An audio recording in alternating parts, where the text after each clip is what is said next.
सत्व डॉक्टर बाबा साहब अम्बेडकर और जिन जिन महापुरुषों ने और महानायिकाओं ने हमारे हक और अधिकार की लड़ाई लड़ी, उन सभी महापुरुषों को, महानायिकाओं को मैं नमन करता हूं।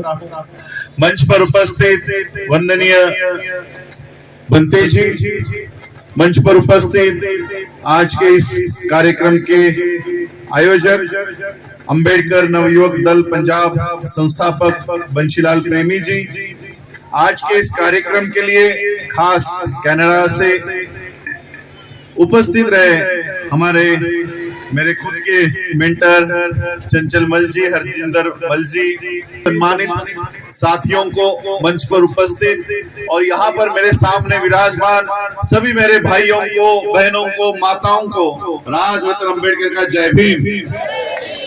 आज हम लोग मान्यवर काशीराम साहब जी की जयंती मनाने के लिए यहाँ पर उपस्थित हुए हैं। इस उपलक्ष्य में मैं मेरी ओर से, अंबेडकर परिवार की ओर से मान्यवर काशीराम जी की जयंती की आप सभी लोगों को ढेर सारी बधाइयां देता हूं। मान्यवर काशीराम जी के जीवनी पर कई सारे लोगों ने यहाँ पर अपनी अपनी विचार रखे हैं, लेकिन उस विषय के ऊपर बोलने से पहले कई बार मेरा उल्लेख, मेरा परिचय बाबा साहब का वंशज, बाबा साहब का परपोता, इसी नाम से आप लोगों के सामने किया गया। मेरे ख्याल से वो मंच, वो बैनर पे भी वही लिखा गया है कि संविधान निर्माता डॉक्टर बाबा साहब अम्बेडकर जी के परपोता। बाबा साहब का सही परिवार पता है आपको क्या है? जब बाबा साहब अम्बेडकर जी का महापरिनिर्वाण हुआ, महापरिनिर्वाण ये शब्द तो जानते हो आप सभी लोग। जब बाबा साहब अम्बेडकर जी का महापरिनिर्वाण हुआ 5 दिसंबर 1956 के रात 2 बजे, यानी 6 दिसंबर की अर्ली मॉर्निंग, उस समय रात के 2 बजे तक का ब्यौरा बाबा साहब क्या कर रहे थे वो सारा लिखित स्वरूप में है। बाबा साहब अम्बेडकर जी के जो सचिव हुआ करते थे, उन्होंने ये सारी बातें लिख रखी कि बाबा साहब अपने अंतिम सांस तक, अंतिम समय तक क्या कर रहे थे। जिस व्यक्ति को यह अंदेशा बहुत पहले ही हो चुका था कि मेरे पास अब ज्यादा समय नहीं है। 1956 के कई सारे स्पीचेस ऐसे हैं, राइटिंग स्पीचेस जो आज भी रिकॉर्ड पर है। उन स्पीचेस में बाबा साहब ये कहते हैं कि मैं ज्यादा नहीं जीने वाला हूं।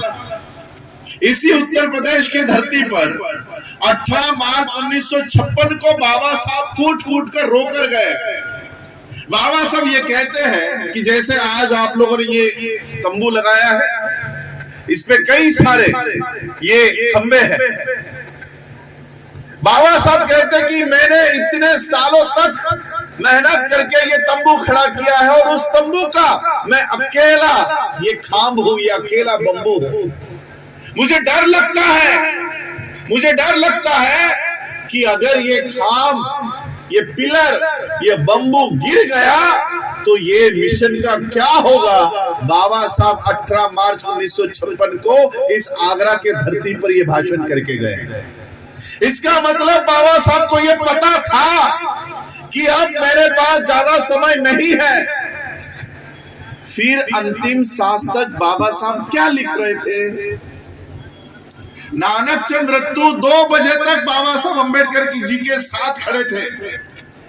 रात के 2 बजे नानक चंद रत्तू ने बाबा साहब से कहा कि बाबा साहब अब बस करो, कल सुबह उठने के बाद जो कुछ लिखना है वो लिखो, अभी आराम करो। और फिर रात के 2 बजे के बाद नानक चंद रत्तू ने बाबा साहब को अपने बेड पर सुलाया और नानक चंद रत्तू अपने घर के लिए लौट गए। और फिर सुबह नानक चंद रत्तू को सविता माई का टेलीफोन गया कि बाबा साहब उठ नहीं रहे हैं, जल्दी आओ। और फिर नानक चंद रत्तू को पता चला कि बाबा साहब अब नहीं रहे।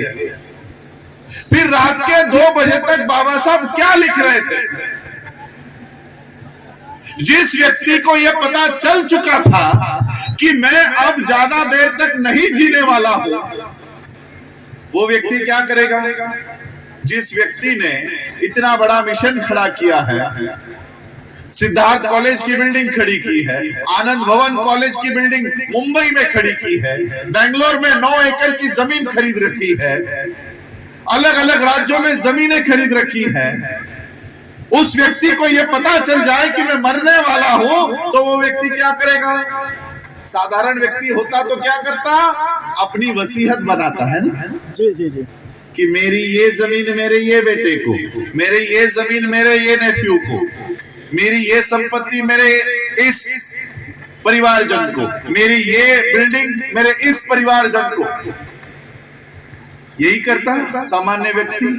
लेकिन बाबा साहब अम्बेडकर रात के 2 बजे तक अपनी अंतिम सांस लेने तक वो अपने परिवार के लिए जमीनों का, बिल्डिंगों का बंटवारा नहीं कर रहे थे। 5 दिसंबर 1956 के रात 2 बजे बाबा साहब 14 अक्टूबर, नवंबर, दिसंबर, 2.5 महीना बाबा साहब क्या सोच रहे थे कि 2.5 महीने पहले मैंने मेरे लोगों को बौद्ध धर्म की दीक्षा दी है, मेरे जाने के बाद मेरे लोगों ने बौद्ध धर्म का सही से पालन करना चाहिए, सही से उसका अनुकरण करना चाहिए, इसलिए उनको पता हो कि बौद्ध धर्म में आने के बाद क्या किया जाता है, ये उनको जानकारी मिले। इसलिए बाबा साहब रात के 2 बजे तक बुद्ध और उनका धम्म ये ग्रंथ तैयार कर रहे थे कि मेरे जाने के बाद मेरे समाज के लोग बुद्ध के धम्म का सही से पालन करें। ये बाबा साहब अंतिम सांस तक अपने परिवार के बारे में नहीं, आप लोगों के बारे में सोच रहे थे। इसलिए मैं हमेशा कहना चाहता हूं कि मैं ये जो यहां पर खड़ा हूं, ये बाबा साहब का परिवार नहीं है, ये जो मेरे सामने बैठा है, ये बाबा साहब का असली परिवार है। इस देश में हर वो व्यक्ति जो बाबा साहब के विचारों पे चलता है, वो बाबा साहब का वंशज है। और इसलिए आज मैं ये बात अपने विषय को शुरुआत करने से पहले, क्योंकि आया तब से मैं यही सुन रहा हूं कि बाबा साहब का वंश आया है, बाबा साहब का खून आया है, हमारा वंश आया है। मैं यहाँ पे जो खड़ा हूं, ये बाबा साहब का वंश नहीं है। मैं जो यहाँ खड़ा हूं, ये बाबा साहब का खून नहीं है, बाबा साहब का परिवार ये है, ये जो मेरे सामने बैठा हुआ। और आज मैं यही सोच रहा था कि क्या आज के दिन क्या बताया जाए, क्या इन लोगों को, क्योंकि आज जो देश की परिस्थिति है, हमारे सीमा बौद्ध जी ने और इन्होंने अपने गाने के माध्यम से बताया कि क्या चल रहा है देश में। बाबा साहब ने 26 नवंबर 1949 को इस देश को संविधान निर्माण करके दिया। यह संविधान 26 जनवरी 1950 को लागू हुआ। कई सारे लोगों ने बाबा साहब अम्बेडकर जी का संविधान देते समय का स्पीच पढ़ा नहीं होगा। बाबा साहब कहते हैं कि कल से हम ऐसे विचित्र परिस्थिति में प्रवेश करने जा रहे हैं जहां पर हमको राजनीतिक बराबरी तो होगी, लेकिन सामाजिक और आर्थिक बराबरी नहीं होगी। हमें एक वोट का अधिकार सबको मिल जाएगा और उस एक वोट की मूल्य, उसका कीमत भी एक होगी, लेकिन सामाजिक बराबरी हमें नहीं दी जाएगी, आर्थिक बराबरी हमें नहीं दी जाएगी। कितने लोगों ने संविधान का पहला पन्ना पढ़ा है? पहला पन्ना, पूरा संविधान नहीं, 395 आर्टिकल की किताब नहीं, पहला पन्ना प्रियम्बल जिसे कहते हैं। उस प्रियम्बल में बाबा साहब अम्बेडकर जी ने सिर्फ 4 अधिकारों की बात की है कि हम भारत के लोग, हमें क्या हासिल करना है? Justice, equality, liberty and fraternity. बस यही 4 चीजें हासिल करनी है। जस्टिस पहले क्रमांक पर लिखा है, और ये किसने किया है? किसने लिखा है? जिन्होंने पूरे विश्व के संविधान की बारीकी से पढ़ाई की है, उन्होंने ये क्रोनोलॉजी दी है।